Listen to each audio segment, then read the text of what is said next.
ఒకప్పుడు గాడిద యజమాని ఒక రైతు ఉండేవాడు.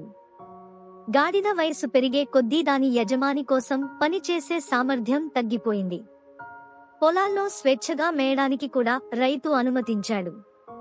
ఒకరోజు భోజనం చేస్తుండగా ప్రమాదవశాత్తు గాడిద లోతుగా నునుపైన బావిలో పడి తప్పించుకోలేకపోయింది. భయంతో గాడిద పెద్దగా కేకలు వేసింది.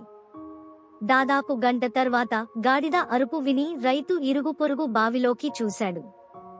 గాడిదను చూసిన అతను రైతుకు సమాచారం ఇవ్వడానికి త్వరత్వరగా గ్రామానికి వెళ్లాడు. గాడిదను రక్షించేందుకు పొరుగువారి సహాయం కోరాడు. వారంతా బావి వద్దకు వచ్చారు.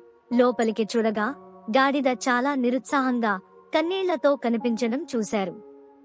ఎంత ప్రయత్నించినప్పటికీ రైతు మరియు అతని స్నేహితులు గాడిదను బయటకు తీయలేకపోయారు. దాన్ని రక్షించే మార్గం కనిపించలేదు.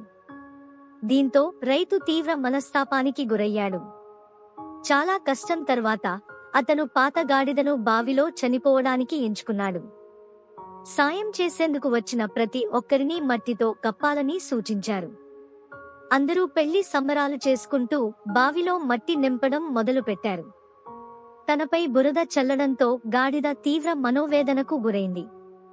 తన యజమాని తనకు హాని చేయడానికి ప్రయత్నిస్తున్నాడని తెలుసుకుని అతను ఇంకా బాధతో ఏడ్చాడు. అయితే కొంతసేపు గాడిద మౌనంగా ఉండిపోయింది. రైతు ఆశ్చర్యంగా బావిలోకి చూశాడు. గాడిద అద్భుతమైన పని చేసిందని గమనించాడు.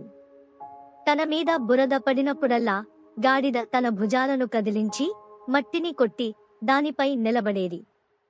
కొంతసేపటికి అందరూ ఆశ్చర్యపోయేలా గాడిద బావి అంచుకు చేరుకుని బయటకు దూకింది. అది బయటకు దూకిన క్షణంలో అది పారిపోయింది. అందుకే మన జీవితంలో ఎన్నో సవాళ్లను ఎదుర్కొంటాం. కొన్ని సమయాల్లో ఎలా కొనసాగించాలనే విషయంలో మనం అనిశ్చితంగా ఉండవచ్చు. అయినప్పటికీ మన ధైర్యాన్ని తగ్గించడానికి భయాన్ని అనుమతించకూడదు.